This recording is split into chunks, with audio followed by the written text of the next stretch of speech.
A maior fabricante de carros elétricos da China acabou de fazer algo que parece uma contradição absurda. Construiu um dos motores a gasolina mais eficientes do mundo. Sim, a gasolina. A BYD, a empresa que virou símbolo da morte do motor a combustão, apresentou um motor 1.5 a gasolina com eficiência térmica de 46,06%, um número que coloca pressão direta sobre toda montadora ou fabricante que apostou que o futuro seria apenas bateria, tomadas e silêncio. Só que a história fica ainda mais incômoda, porque a BYD não fez isso por saudades da gasolina, nem porque desistiu dos elétricos, nem porque quer voltar ao passado. Ela fez isso porque entendeu uma coisa que boa parte da indústria fingiu não ver. Milhões de motoristas ainda não estão prontos para um carro 100% elétrico. Não por ideologia, mas por preço, autonomia, recarga, infraestrutura e medo de ficar parado no meio do caminho. Enquanto a Tesla, fabricantes europeias e parte do mercado venderam a ideia de uma transição elétrica limpa, rápida e inevitável, a BYD olhou para o consumidor real e percebeu que o buraco entre motor a combustão e o elétrico puro ainda é gigantesco. E quem preencher esse buraco primeiro pode dominar a próxima década.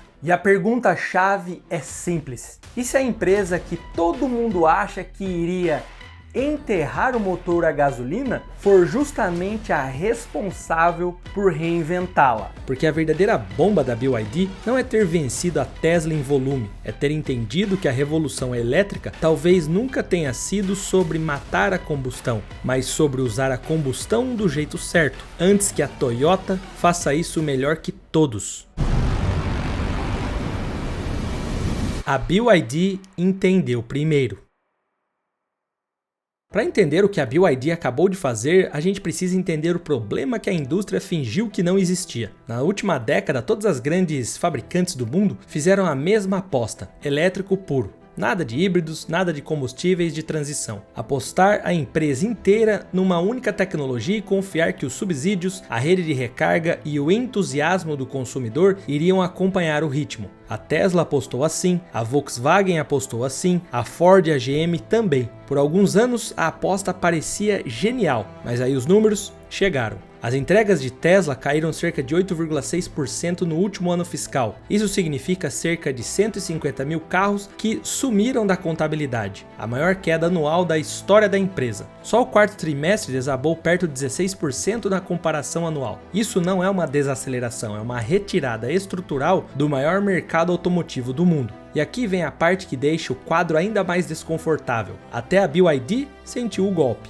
A mesma empresa que está atropelando a Tesla em vendas de elétricos puros, viu suas próprias vendas de híbridos plug-in caírem no mesmo ano. A fatia dela no mercado doméstico chinês de cerca de 27% para mais de 17% em uma janela de 12 meses. Queda. O lucro líquido caiu 19%, a primeira queda anual de lucro da empresa em 4 anos. A guerra de preços chinesa ficou tão acirrada e violenta que uma carta interna vazada mostrou que a BYD exigia cortes de 10% dos próprios fornecedores. Mas aqui está o que ninguém comenta quando olha para esse quadro. A infraestrutura de recarga não está acompanhando, os subsídios estão sendo cortados nos Estados Unidos, na Alemanha e em todos os mercados emergentes e importantes. O custo das baterias atingiu um piso. E nos mercados que realmente definem o futuro do negócio automotivo, como Brasil, Índia, Sudeste Asiático e América Latina, a distância entre a ambição elétrica e a realidade elétrica está aumentando, não diminuindo. A maior parte do mundo não tem rede elétrica preparada, a maior parte do mundo não tem os carregadores e a maior parte do mundo não terá nada disso até o fim da década. E existe uma empresa que entendeu tudo isso antes de todo o resto da indústria: a Toyota. A empresa que todo analista zombou por se recusar a apostar tudo em elétricos. A empresa que todo jornalista de negócios acusou de estar atrasada. A Toyota apostou em híbridos como combustível de transição por mais de 20 anos. E à medida que a bolha elétrica começou a vazar, essa aposta deixou de parecer uma relíquia e começou a parecer uma profecia. A Toyota vem construindo sua estratégia global inteira em torno de uma única aposta, que o mundo, mais cedo ou mais tarde, ia admitir que a eletrificação total não estava pronta. E eles estavam meio que certos. Tanto que a BYD entendeu que eles estavam certos antes da própria Toyota saber como capitalizar isso, e esse é o problema que o híbrido da quinta geração da BYD foi construído para resolver. A parte que muda tudo na forma como um híbrido realmente funciona. Um motor 1.5 a gasolina, 46,06% de eficiência térmica. Traduzindo para o português simples, a maioria dos motores a gasolina de produção em série hoje converte de 38 a 41% de energia do combustível em movimento real, mas isso não reflete os carros que você usa aí todo santo dia. O resto vira calor, atrito e barulho. O motor híbrido THS2 da Toyota, o sistema que definiu a categoria inteira por 2 décadas, gira em torno de 45%. O eMMD da Honda, o segundo melhor sistema japonês, só chega a 41%. O número da BYD não é uma melhoria incremental, é um salto geracional. A engenharia é brutal. Ciclo Atkinson, taxa de compreensão de 16:1, que é território extremo para a gasolina. O tipo de compressão que normalmente só aparece em motores a diesel. E depois vem a inversão arquitetônica que ninguém fora da China entendeu que estava chegando. Em um híbrido Toyota ou Honda, o motor a gasolina faz a maior parte do trabalho. O motor elétrico existe para ajudar. A BYD inverteu a fórmula inteira. No sistema deles, o motor a gasolina quase nunca move as rodas diretamente. A função dele é girar um gerador e carregar a bateria. O carro dirige como um carro elétrico. O motor, quando ligado, opera uma única rotação otimizada, a ponto exato onde mora aquela eficiência de 46%. Não é um carro a gasolina com ajuda elétrica, é um elétrico com ajuda de gasolina reserva, com números que saem dessa arquitetura parecer material de marketing até você ver a certificação. 2,9 litros por 100 km de consumo quando a bateria está completamente descarregada. Isso dá aproximadamente 34 km por litro, e esse é no cenário ruim. É isso que o carro consome quando a bateria está zerada e o motor está fazendo tudo sozinho. 2.100 km de autonomia total, com tanque cheio e carga completa. É cerca de 3 vezes o que um carro a gasolina convencional consegue fazer com um único tanque. E aí veio também uma atualização de software enviado pela internet para os carros que já estavam na garagem do consumidor, que derrubou ainda mais o consumo, 2,6 litros por 100 km.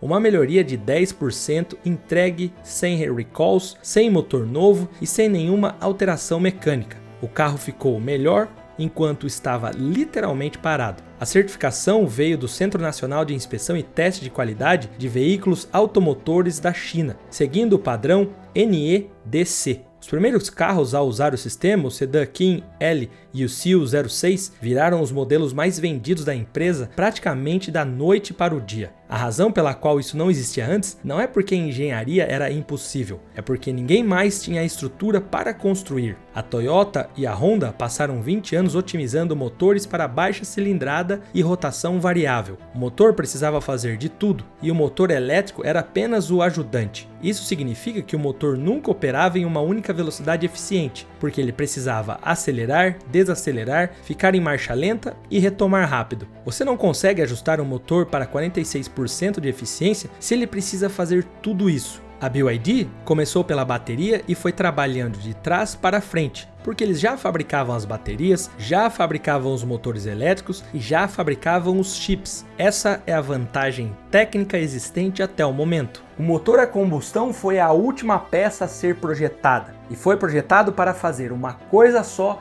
em uma velocidade só, em um nível de eficiência só. E é isso que a integração vertical parece quando funciona. O motor não é mais o protagonista, é aquele coadjuvante necessário. Agora vamos imaginar isso na prática. Um motorista em São Paulo encosta no posto. O Brasil tem carros flex há 50 anos e toda a bomba do país oferece gasolina e etanol prensado da cana-do-açúcar. O motorista enche o tanque com etanol, entra no carro, dirige, chega em casa à noite e coloca na tomada. O motor, quando liga, queima biocombustível. Esse é o primeiro motor híbrido plug-in do mundo projetado especialmente para biocombustíveis. Nenhuma fabricante japonesa construiu isso, nem americana, nem europeia construiu isso. A BYD fez isso em um país onde não se fabricava nada há 2 anos atrás. Os números em volta da operação são quase que impressionantes por si só. A BYD hoje detém cerca de 74% do mercado de elétricos puros do Brasil. A fábrica de Camaçari, onde o híbrido Flex é produzido, foi construído em 15 meses.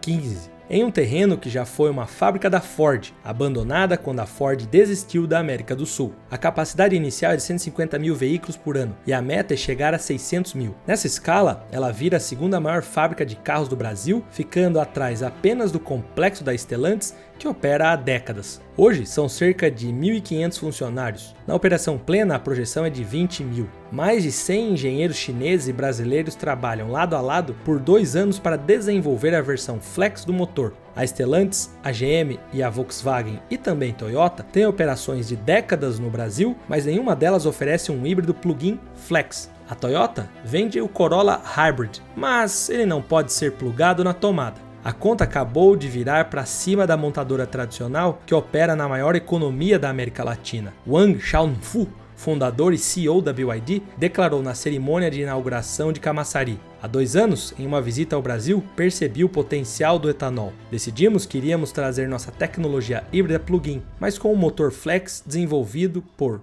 e para este país. Uma visita, uma observação. 2 anos depois, uma fábrica existe, um motor existe e uma fatia de 74% do mercado de elétricos puros também existe. Essa é a cartilha agora. Achar um mercado com infraestrutura que o Ocidente não entende, construir um carro para essa infraestrutura e tomar o mercado. Não é uma exportação chinesa, é um carro brasileiro projetado em Shenzhen. Agora é onde a história fica ainda mais honesta, porque isso aqui não é uma vitória limpa. A corrida chinesa pelos híbridos não parou só com a BYD. Em menos de 18 meses depois do lançamento do DMI de quinta geração, o sistema iHEV da Geely atingiu 48,4% de eficiência térmica. Já eu volto nesse assunto. Mas foi a BYD que começou essa corrida. O limiar de 46,06% forçou todo o concorrente do mundo, rivais chineses domésticos, gigantes japoneses, marcas europeias tradicionais e startups americanas a saltar à frente no seu game ou morrer. E enquanto a Geely e a Chery correm atrás de números de eficiência térmica em laboratório, a BYD está fazendo algo mais perigoso: 74% do mercado de elétricos puros do Brasil. Uma fábrica construída em 15 meses, um híbrido flex que nenhuma montadora ocidental consegue igualar e uma cadeia de suprimentos verticalmente integrada que ninguém na indústria chega perto de replicar. Quando a Geely ou a Chery anunciam um número, elas precisam passar os próximos 2 anos atrás de fornecedores de baterias, fornecedores de chips e fornecedores de motores antes de conseguir escalar. A BYD entrega no dia seguinte. Isso não é uma vantagem de marketing, é uma vantagem estrutural e técnica. A Toyota, por sua vez, a empresa que inventou o híbrido moderno, confirmou diretamente. Fontes anônimas dentro da empresa disseram à imprensa chinesa que a Toyota estava avaliando a tecnologia híbrida da BYD para usar nos próprios veículos do mercado chinês. Leia isso com calma. A empresa que definiu a categoria híbrida inteira por 20 anos estava se preparando para licenciar tecnologia de uma fabricante chinesa de baterias. Isso não é uma parceria comercial, é uma confissão. E na Índia, onde o governo barrou a BYD de construir uma fábrica local por questões de segurança nacional, a participação da Tata no mercado elétrico despencou cerca de 70% para 53% em um único ano. Ela foi derrotada não pela BYD diretamente, mas por rivais indianos copiando o manual da BYD. A estratégia agora funciona até quando a BYD não é permitida na sala. Mas aqui está a parte que deveria tirar o sono de todo executivo de montadoras. As próprias vendas de híbridos plug-in da BYD caíram 7,9% no último ano. A categoria que a BYD acabou de revolucionar está enfraquecendo, até dentro da própria BYD. O lucro líquido caiu 19%. Foi a primeira queda de lucro em 4 anos, em um ano de vendas totais recordes. Wang Xiaofu descreveu publicamente ao mercado chinês de veículos de nova energia como um estágio brutal de eliminação. A fatia da BYD no mercado doméstico caiu acentuadamente conforme Geely, Xiaomi e empresas apoiadas pela Highway foram se acumulando contra a empresa. A fábrica de Camaçari custou cerca de 5 bilhões e meio de reais, uma aposta concentrada e gigantesca em um único mercado emergente. Mas toda exportadora automotiva chinesa que tentou entrar com força na América Latina antes, como Chery, Jack e Lifan, acabou recuando. Problemas de qualidade, lacunas na rede de concessionárias, disponibilidade de peças e infraestrutura de assistência técnica derrubaram várias dessas tentativas. A BYD está fazendo a mesma aposta geográfica em 10 vezes a escala. e 20 vezes a exposição de capital. O contra-argumento é a mesma resposta que explica a história inteira. A integração vertical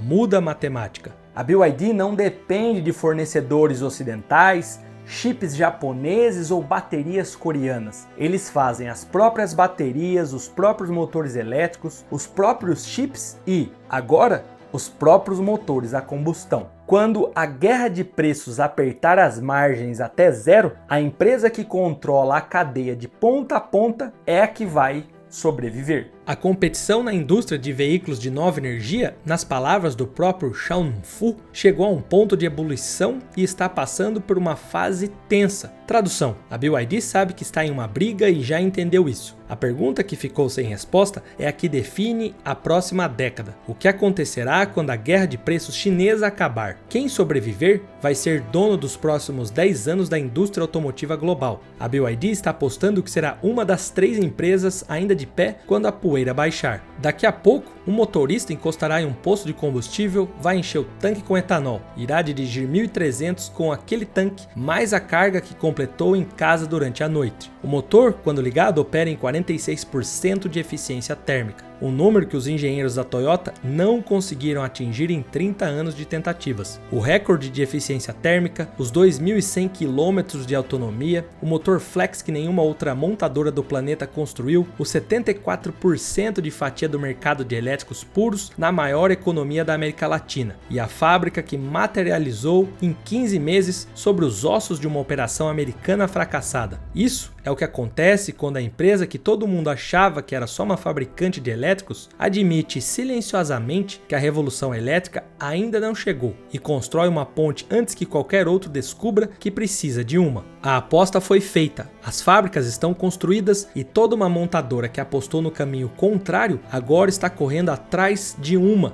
corrida que a BYD começou, mas que inclusive já está ficando para trás. Lembra que eu falei da Geely? Pois é, ela já está liderando essa revolução. Eu vou te contar mais esse outro lado nesse vídeo que já começou na tua tela. Eu te vejo já.